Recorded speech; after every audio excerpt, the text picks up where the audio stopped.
can edit out the Okay. front. All right. Yes. Hi, I'm John Hutchings. This is Healthy Edge Media. We are at Irondequoit High School, and we're at, it's over, the NGA Natural American Championships. I'm joined by Maria. Maria, what's your last name? Melo? Maria Melo competed today. You've got an inspiring story. Kind of. I was inspired by it. I met you Thank you. backstage. We talked about Yeah. it. You are a professional bodybuilder in Canada, and you had won your pro card, and then you had a diagnosis, right? You had a bout with cancer. Yeah, I was diagnosed with breast cancer January of 2013. Okay. I had to have a full mastectomy and plus a bunch of my lymph nodes removed from my left side. And I had to go through 6 rounds of chemo and 25 rounds of radiation, which took me a full year from January to the end of October, getting treatment. Then I was, recovering, but during that period, I was still going to the gym.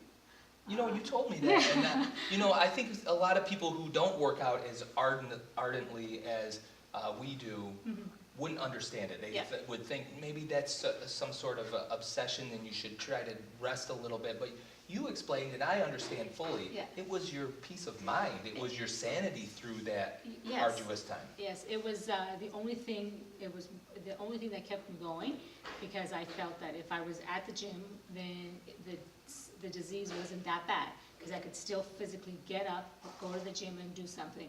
I was around a lot of people who, a lot of them had to be wheeled in to get their chemo, in the beds to get their chemo. Some of them, were very weak and would be in bed for days, like they would say, would be in bed for days. And I felt that if I could make it to the gym, no matter what, I wasn't that bad. That I was going to fight, I was going to win this battle, and nothing could keep me down because I was still going to the gym. So I couldn't be that bad. So that was what kept me going, was going to the gym every day to make sure that mentally it kept me strong. That's awesome. And you did win. Yeah. I mean, you're here on stage as a testament to your resiliency. And undoubtedly, I'm sure your doctors maybe told you along the way that it was your great physical conditioning that helped you fight this. So, you were victorious over it.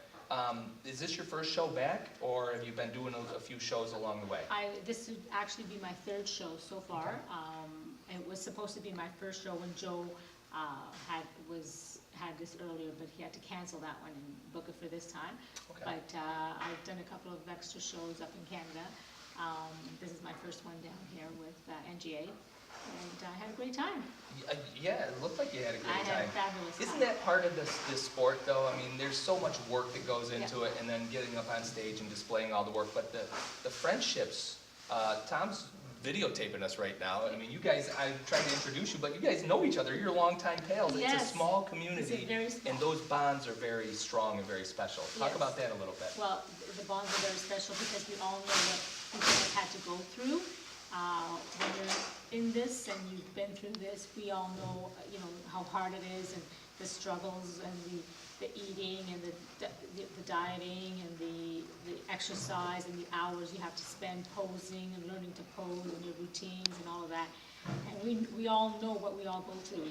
The outside world just sees us on stage, with a package all put together. They don't know that it took us 6 months to get there. They think, wow, you guys look great. You always look like this. No, we don't always look like that. It took us a long time. So we know how hard it is. So we can always congratulate each other and know that, you did a great job, and you so deserve that. Even if I come in 3rd and you come in 1st and you beat me, I know you worked really hard to get that, and you don't take it away from anybody who beats you at all. You're a great competitor. Yes, thank you. And it's amazing to me. I've gotten to know Joe a little bit, but it's just I continue to be just kind of awestruck by the network that he's built throughout the country, the globe, really. Canada's a whole other country. What is it about Joe and his shows? I mean, he's coming up on his 20th anniversary of promoting in April with his spring show. What is it about Joe that attracts you to his shows? Well, because it's almost like a family. Everybody, Joe, comes, and it's there's no ego, and everything's relaxed backstage, and he, you know, he's so, for the athlete, you know, things get, you know, messed up, but he will do whatever he can to make sure every athlete's doing well, and there's confusion.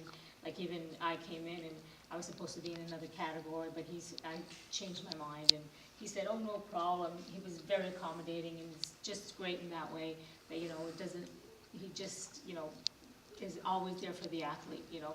Even though it confused everybody, he had no issue with saying, no, Maria, if you want that category, I'll put you in that category instead of the one you registered for. And he was so accommodating in that, and that's just the way he is. He's just a great overall guy for doing things like that. Yeah, it's easy to see why he's built such a strong network. Yeah. Well, thanks for stopping Thank you. and joining us. I almost missed you. We took down, but I'm glad we caught this, because, I mean, this is what, to me, natural bodybuilding is about. It's about overcoming adversity, whatever your circumstances are, just kind of keeping your eyes on the prize and pushing through, and just keep getting to the next show, next show. And That's it. you know, you're an inspiration to me and hopefully our viewers on Healthy Edge Media. Thank you very much. Thank Congratulations.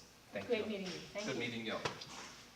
All right, we got it. Got it.